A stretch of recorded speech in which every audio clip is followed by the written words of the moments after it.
Olá, amigos do YouTube, estamos começando mais uma edição do Com vocês, o nosso planejamento de trabalho para esse domingo, dia 29 de maio. Estamos encaminhando já para o final do mês de maio. A temporada europeia terminou hoje com o Real Madrid campeão da Champions. Vinícius Júnior fez o gol decisivo. O Courtois, goleiro do Real Madrid, estava possuído, pegou tudo e o Real Madrid foi campeão pela 14ª vez da Champions League. Tá bom? Vamos falar então sobre Série A do Brasileiro, Série B, tem jogo decisivo na Championship, a final dos playoffs, tem jogo decisivo na Eredivisie, tem Série B da Itália também, jogo decisivo para decidir quem vai ficar com a terceira vaga, tem MLS, tem um monte de coisa. Vamos analisar aqui da melhor maneira possível, lembrando para você, esse não é um vídeo de palpites, o meu intuito aqui não é passar entrada para você, então não adianta me xingar aqui embaixo nos comentários, como alguns de vocês têm feito de vez em quando. Eu não levo para o coração, fica tranquilo. Tá? O meu intuito aqui é te passar o maior tipo de informação, o maior número de características, para que você consiga, com embasamento, fazer as suas entradas, seja ao vivo como eu, seja pré-live, seja de maneira recreativa. Tá bom? Espero que eu consiga te ajudar. Antes de começar, vou pedir para você se inscrever nesse canal e agradecer demais o carinho e o apoio que vocês estão dando aqui para o canal nesses últimos meses. Se você não é inscrito ainda, convido você a se inscrever. Vai ser um prazer ter você amanhã por aqui, né? Estou sempre fazendo meu planejamento junto com vocês. E óbvio, não deixa de conferir os links aqui embaixo para você aprender mais sobre trade esportivo de maneira gratuita. E se você puder deixar o like no vídeo, ajuda demais também, tá? Para o YouTube divulgar para outras pessoas. Eu sei que é chato falar sobre isso no começo, mas eu tenho uma memória muito curta. Vamos começar com a Europa, depois a gente vai vindo aqui para o Brasil, tá? Temos agora o jogo da volta dos playoffs de rebaixamento de Portugal entre Moreirense e Chaves. O Chaves venceu o primeiro jogo por 2-0. Jogo com característica de match odds para mim. Eu acho que a gente pode ter uma oportunidade de trabalhar contra a equipe do Chaves, que já fez o resultado no jogo de ida. Porém, para isso a gente precisa de um pouco de organização do Moreirense, né? Sempre que a gente tem uma partida onde eu já tenho um time com boas condições de classificação, né? O Chaves podendo subir para a primeira divisão, eu imagino que o Chaves deve jogar um pouco mais recuado, um pouco mais contido. Porém, a gente tem uma informação aqui, ó, que nas últimas 10 partidas o Chaves marcou em 9. Isso pode caracterizar, sim, uma situação de contra-ataque. Então, óbvio, se você tiver a oportunidade, abra o jogo, veja como que o jogo está, obviamente, correndo, para saber se o desespero do Moreirense em se expor está cedendo espaços ao Chaves e, obviamente, conferir se o Chaves está querendo aproveitar esses espaços, tá? O desespero do Moreirense certamente vai desenvolver uma desorganização defensiva. O time concedeu aqui nas últimas 9 partidas, comparado às 10, né? E concedeu o primeiro em 8. Então é um time que muito provavelmente tem uma desorganização defensiva muito grande e ainda precisando de reverter um placar de 2-0, deve ser ainda maior. Então, se o Moreirense conseguir vir para cima de maneira organizada, talvez um layout Chaves não seja ruim, desde que a gente tenha leitura para isso, tá? Então eu vou ficar de olho aqui na parte da tarde no layout para a equipe em campo e direcionando, óbvio, um pouco mais para a equipe do Chaves. Eredivisie, temos a final dos playoffs, se eu não me engano, playoffs para a Conference League, tá? Exatamente, Alkmaar e Vitesse. O primeiro jogo foi 2-1 para o Vitesse. Eu já tenho um cenário de gols aqui, eu já tenho um cenário de vantagem para o Vitesse e eu de novo vou vir para esse jogo com uma intenção de trabalhar mercado de gols, tá? Eu não tenho tanta informação assim no AZ para ficar de olho em match odds, então eu vou ficar de olho no mercado de gols. Nós temos aqui, ó, as últimas 9, o AZ Alkmaar sofreu um gol, né? Conseguiu fazer, mas acabou sofrendo um gol aqui, ficou com ambas marcam sim, tá bom? Então, mais um jogo, na minha opinião, para ficar de olho em gols. Esse Den Haag e Excelsior, se eu não me engano é assim que se fala, já é um playoff de rebaixamento, ficou 1-1, aí já tem um cenário de empate no primeiro jogo, não tem necessidade de exposição desorganizada de algum time, então talvez seja um pouco mais inclinado para match odds, mas aí já é muito distante do meu conhecimento, eu prefiro ficar de fora, tá? Outra final de playoff que a gente tem é Huddersfield e Nottingham Forest. Esse é um jogo só de ida, né? Só tem um o mata, não tem o mata-mata. Tivemos mata-mata nas quartas e nas semifinais de playoff, mas agora não temos mais. Quem vencer fica com a última vaga para a Premier League. Jogo extremamente importante, vale demais financeiramente, costuma ser um jogo muito corrido e muito movimentado, com muita liquidez. Então, se você tiver alguma coisa para fazer meio-dia e meia no domingo, tudo bem, mas se não tiver, eu te aconselho a dar uma olhada nesse jogo aqui também, tá? Eu vou dar uma olhada no PDF, estava aqui espiando os jogos do Brasileirão. Deixa eu dar uma olhada aqui nas características desses dois times. Olha só, o Huddersfield fez 20 gols de cabeça nessa temporada e tomou 8, e o Nottingham Forest fez 15, meus amigos. E os dois times também muito bons de contra-ataque. Então dá pra gente ficar de olho aqui na questão de bolas paradas e não descarta a possibilidade de gols, até porque, por ser um jogo só, não podemos ter aqui um relaxamento, né? Afinal de contas, se o outro time empatar ou virar, acabou.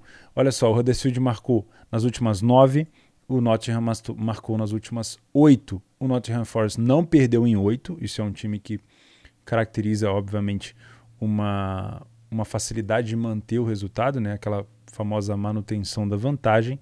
E o Huddersfield não perdeu nas últimas 9. Então nós temos aqui excelentes situações, obviamente, de match odds, né? Se você é um cara que vem para buscar alavancagem, talvez esse jogo não seja tão interessante no match odds, mas talvez no mercado de gols, tá bom? Bom, falamos da Inglaterra, falamos da Holanda e de Portugal, e por último, de playoffs, nós temos Pisa e Monza, o Monza de novo batalhando para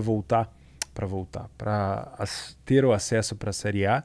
Ano passado ficou, se eu não me engano, na última partida, não conseguiu subir. É um time que tem investimento por trás, investimento grande, tá? Pode ser sim um time que, se subir para a Série A, fixe ali como uma boa equipe, uma equipe com características de melhora financeira e tudo mais, bem organizada. O Pisa perdeu o primeiro jogo por 2-1 e a gente de novo tem uma situação aqui de uma característica de gol, né? E tudo depende do quê? Se o Monza vai querer sentar em cima da vantagem ou não. Eu não acredito, tá? Então nós temos aqui o time mandante tendo que vir para cima para tirar uma vantagem e o time visitante podendo explorar os contra-ataques. Nas últimas 10 partidas, o Pisa concedeu em 8 e o Monza marcou em 8. Isso me leva muito a entender e interpretar um cenário possível para gols, porque eu tenho um Pisa precisando devolver uma vantagem e é um time que concedeu em 80% dos últimos 10 jogos, né? Já o Monza marcou em 80% dos últimos 10, tá? E olha aqui, ó, marcou 2 ou mais em 6 dessas 10 partidas, tá? Então, acho que vale a pena a gente ficar de olho aqui no mercado de gols, mas não descarto trabalhar o match odds, porque pode sim ser o Monza um pouco mais contido, sem a necessidade de se expor tanto. Sem a necessidade não, né? Necessidade tem, mas tem a vontade de se expor tanto pensando na manutenção dessa vantagem do primeiro jogo. Temos MLS, jogos mais tarde. Para mim, esse jogo do Seattle que é mais complicado para assistir, uma odd muito baixa. E um Los Angeles Galaxy contra o Austin a 1,85 às 19 horas. Tem muito tempo que eu não acompanho um jogo de MLS. Não sei se vai ser nesse domingo, tá? Talvez aqui o user esteja bem cansado e bem focado no Brasileirão. Por último, para quem gosta do campeonato sueco, nós temos o Malmo, fora de casa 1,50, contra o 14º colocado. O Malmo ainda não engrenou, hein? 10 vitórias em 10 jogos só. O time do AIK, que é um gigantesco lá também, está em terceiro, contra o Helsingborg, que é o... Esses são os 3 que eu listei para dar uma olhada, tá? O Hammarby, que é o vice-líder, 6 vitórias em 9 jogos, não vem tão bem ainda, não engrenou, como eu falei para vocês, mas pelo que eu tô vendo aqui, ó, o adversário do Malmo é fraco, hein? Agora, vir para trabalhar back na Liga Sueca, para mim, é mais complicado, tá? Então, eu vou ficar de olho aqui, ó, no jogo do Hammarby, não lê a pior equipe em campo. No jogo do AIK também tem uma odd um pouquinho mais alta para ficar de olho nesse lê a pior equipe em campo e dar uma espiada no Malmo, ver se o Malmo vai entrar de fato no campeonato, vai vir para cima. Vamos falar de Série B e Série A? Começando com Vila Nova e Grêmio.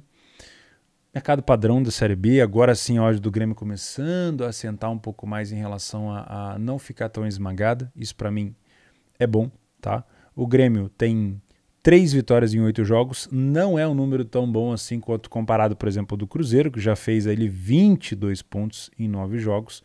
O Grêmio como visitante tem 1 vitória apenas, e o Vila Nova como mandante não perdeu, mas empatou 3 e tem 1 vitória apenas, tá? Vocês sabem o que eu venho fazer nesse jogo, se der leitura para mim. Jogo para match odds sem inventar moda, tá? Série A do Brasileiro, vamos lá. Clássico, Santos e Palmeiras. Temos aqui praticamente não vou chamar de derby, né? Mas Santos e Palmeiras, um clássico paulista. Ódio do Palmeiras para mim bem colocado. O time do Palmeiras vem mostrando interesse no campeonato de pontos corridos esse ano. Geralmente é um time que foca um pouco mais no mata-mata e acaba tendo não é uma complicação, mas é um time que vai deixando os pontos corridos de lado e vai focando nas Copas, né? Mas esse ano parece que quer ganhar tudo, né? E eu acho justo. Acho que tem time sim para disputar tudo. O trio de ferro, como a gente fala aqui, né? Corinthians, Palmeiras e São Paulo, inclusive agora o São Paulo está vencendo o jogo, vai liderando o Campeonato Brasileiro até o momento. O Santos está em sexto. O Santos, como mandante, tem 3 vitórias em 4 jogos, vai construindo os seus pontos, a maioria deles em casa. Mas o Palmeiras é um excelente time, apesar de só ter 1 vitória. Tá? Eu acho justa essa odd do Palmeiras. Para clássico, assim, eu venho para trabalhar geralmente o match odds. Deixa eu ver se a gente tem alguma informação aqui de bola parada, alguma coisa assim no Brasileirão. Tá aqui, ó. O Palmeiras marcou 5 gols de bola parada. Óbvio, a gente está com 9 rodadas, né? 7 rodadas. Então parece pouco, mas é muito. Ainda não está colorido aqui ainda, mas daqui a pouco vai ficar. O Palmeiras está com um número muito bom de bola parada, então eu vou ficar de olho nisso daqui, tá? O que mais que a gente tem de característica para ver? O Santos saiu na frente dentro de casa em 75% das oportunidades. Isso, caso você venha para trabalhar, por exemplo, um back Palmeiras, já liga o seu alerta. E se você vem trabalhar leia pior equipe em campo, se a leitura te falar que o Santos está pior, também liga o seu alerta, porque o Santos dentro de casa vem marcando com frequência primeiro. Dizer que não dá para você trabalhar no lei, dá. Também dá para trabalhar no back Palmeiras. A situação é só você melhorar um pouco mais a sua leitura, né? Melhorar não, é dar um pouco mais de foco para não ter nenhuma surpresa, tá? Às vezes você está fazendo outra coisa, tem jogo do Botafogo, por exemplo, ao mesmo tempo, às vezes você está desfocado, então toma cuidado com isso, tá? Curitiba e Botafogo. O Botafogo, meus amigos, voltou com tudo, né? O Botafogo, se eu não me engano, deu uma agarrada aqui a minha internet da roça, daqui a pouco ela volta. Vamos ver se ela volta. Aí voltou. O Botafogo, ele é o melhor visitante da competição. Além de ser o 5º colocado, o Botafogo tem 2 vitórias e 2 empates em 4 jogos. Fez 6 e tomou 3 gols. Então o Botafogo tem que ser respeitado e o mercado respeita. Mas não, o mercado resolveu acreditar no desempenho do Botafogo fora. Eu acho que é justo, tá? Por mais que o Curitiba venha fazendo sim uma excelente campanha em casa, eu acho que é justo essas cotações. Para mim não tenho que inventar aqui, também é a pior equipe em campo. Mas deixa eu ver se a gente tem uma informação a mais aqui, ó. O Botafogo tem 4 gols marcados de bola parada nas 7 partidas. Isso também é um número muito expressivo. Não tenho certeza se isso vai se manter ao longo da temporada, mas é um número que precisa ser marcado aqui para eu ficar de olho, tá? Tanto para buscar algo a favor, quanto para fechar caso seja algo contra, tá bom? Fluminense e Flamengo, 18 horas no Maracanã. Jogo mandante Fluminense, mas obviamente na casa dos dois, né? Nessas últimas 5 partidas o Fluminense não perde para o Flamengo, se não me engano foram 4 vitórias e um empate, alguma coisa assim. Existe uma troca de... para não falar besteira. Agora sim. A gente tem geralmente essa trocação de superioridade, tá? Para mim, todo clássico carioca deveria ser tratado com respeito. Eu vejo muita gente, não só aqui no meio do trade e as apostas, mas também comentaristas e tudo mais, desvalorizando o clássico carioca, tá? E para mim não tem essa, mas o Flamengo vive o melhor momento. Eu lembro do Flamengo de 2019 tomando pau pro Fluminense, tendo complicações com o Vasco, 2020. Então assim, mesmo com um super elenco, tendo um elenco melhor, talvez comparado hoje com o do Fluminense, tem sempre que se respeitar o fator clássico, tá? Então não venha com viés de que o Flamengo vai vencer esse jogo, até porque nos últimos jogos o Fluminense foi que levou a melhor. Se a gente pegar aqui, ó, 1-0 Fluminense 2021, 3-1 Fluminense 2021, 1-0 Fluminense 2022, 2-0 Fluminense 2022 e 1-1, que foi o jogo que eu estive lá no Maracanã na final do campeonato. Tô olhando para cá por causa do jogo São Paulo, até. Na final do campeonato carioca, quando o Fluminense se sagrou campeão. Então, tira um pouco esse viés de que o Flamengo tem o melhor elenco e por isso ele vai ganhar o jogo. Não necessariamente, tá? O Flamengo vem passando por uma crise interna, vem tendo problemas com o seu goleiro, o Neneca vem falhando bastante, é um time que produz ofensivamente. O Paulo Souza tem colocado o Gabigol mais como um armador, isso deu oportunidade para o Pedro jogar. O Pedro, se for jogar nesse jogo, pode ter oportunidade de ter a lei do ex aqui, que é uma lei que funciona no Brasil, não dá para a gente discutir, né? A lei do ex aqui funciona muito bem. E o Pedro vem fazendo os seus gols de maneira constante. Então, se ele for jogar, é um cenário bem interessante, sim. Tá? O Fluminense não perdeu nas últimas 7 partidas das 10 que disputou e foi under 3,5 em 8, tirando essa última goleada de 10 aí no Petroleiro. Tá? Que foi muito bom para o Fluminense, porque ele poderia sim ter se classificado, mas infelizmente o time do Júnior Barranquilla acabou perdendo por 3-0 e não conseguiu dar essa vaga para o Fluminense. Obviamente, quando eu falo infelizmente para o Fluminense, né?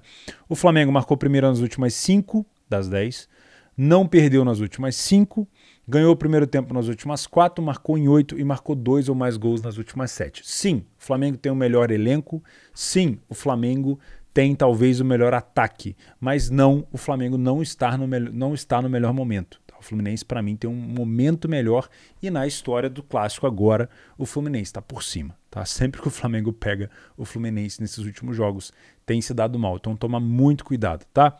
Vamos dar uma olhada aqui para ver se tem algum fator especial dentro desse jogo. Olha só, o Flamengo marcou 2 gols de bola parada até o momento no Brasileiro, com 7 rodadas, e marcou 3 e tomou 2, tá? Não são, vou repetir para vocês, não são números expressivos ainda, mas contabiliza a quantidade de rodada, tá? Então o Flamengo marcou 3 gols em 7 jogos. Isso é uma coisa muito grave. Palmeiras, por exemplo, marcou 5, tá? E sofreu 2. Então começa a dar indícios que mesmo o Flamengo estando treinando bastante as situações de bola parada ofensiva, ainda é um time que cede bastante na bola parada defensiva. Tá? Em relação a contra-ataques, a gente não tem tantos números ainda, porque o campeonato está só começando. Tá? Eu acho que não é um jogo com tendência over. Para mim é um jogo com uma tendência um pouco mais under, um pouco mais disputado. Seria muito bom para o Paulo Souza vencer um clássico contra o Fluminense, tirar esse problema Fluminense da vida do Flamengo.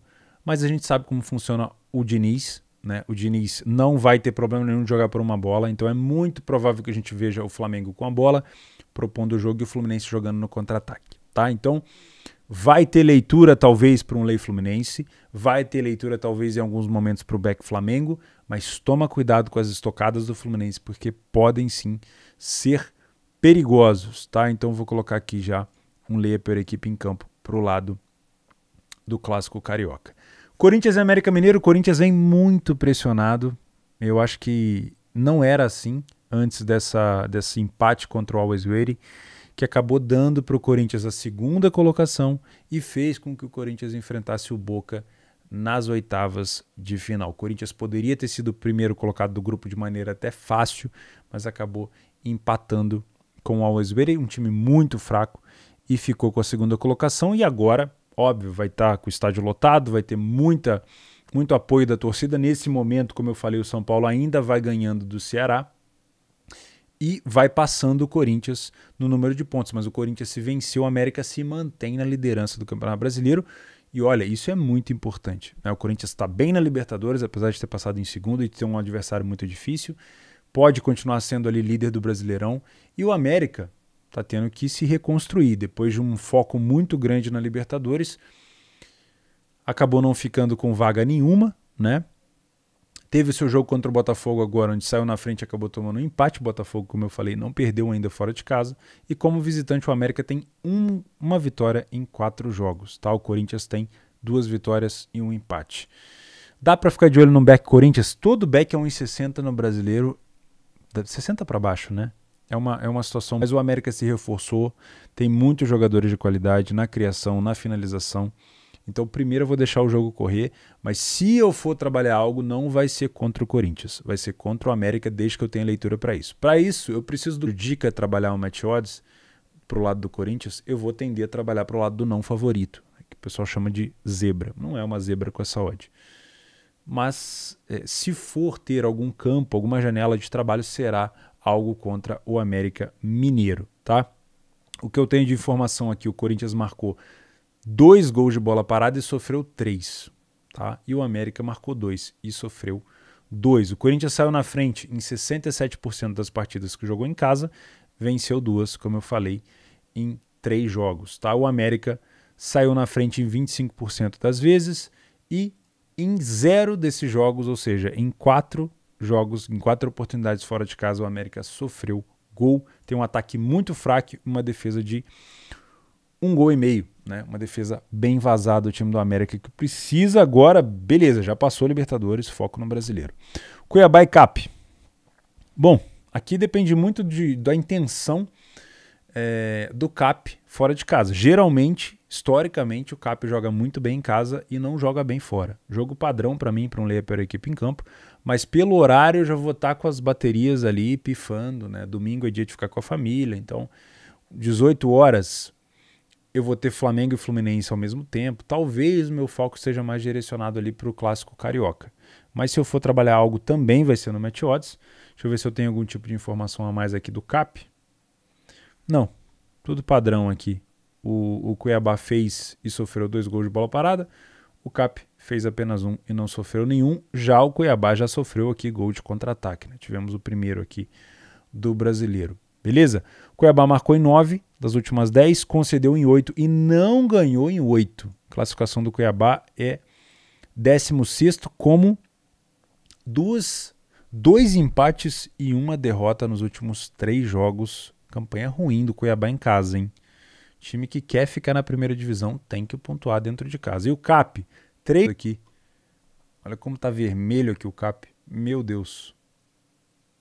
Cuiabá é um adversário um pouco mais acessível para o time do CAP. Para fechar o vídeo e fechar também o nosso Bom Dia Mercado, Galo e Avaí. Aqui essa odd, como vocês me conhecem, já me tira completamente fora do mercado. Nem para o Lê Avaí me sobra alguma coisa. É óbvio, o Galo é muito favorito para esse jogo. Dentro de casa, no último Brasileiro que foi campeão, teve uma campanha excepcional. Não vem tão bem agora dentro de casa nesse Brasileiro, né? Não vem vencendo todas. 2 vitórias em 4 jogos, né? Mas saiu na frente em 75% deles, né? Ou seja, aqui, ó. Aqui tem também jogos da Libertadores, tá? Por isso que não tá a mesma estatística. Mas marcou primeiro nas últimas 10 partidas que jogou em casa, né? Marcou nas últimas 10, obviamente, e não perdeu em 8. Né? O Avaí marcou 8 em 8 partidas das últimas 10, ou seja, é um time que pode sim incomodar o Galo, pelo menos com um golzinho, só que concedeu em 8. Né? Olha isso daqui, o Galo também concedeu em 8. Sabe o que é isso?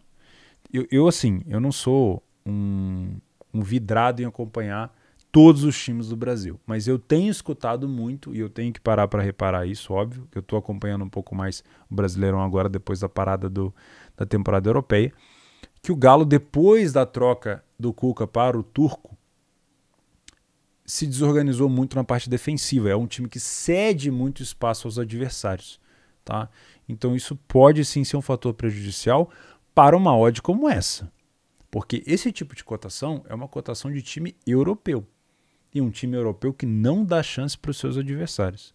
E o Galo não vem cumprindo esse papel, pelo menos na parte defensiva. Na minha opinião, vence, mas pode sofrer gol, pode ser surpreendido. Né? Então, bom, eu fico por aqui então. Desejo a você um excelente domingo de trade. Não será. E também, como eu sempre gosto de falar, não esquece da gestão. Tá bom?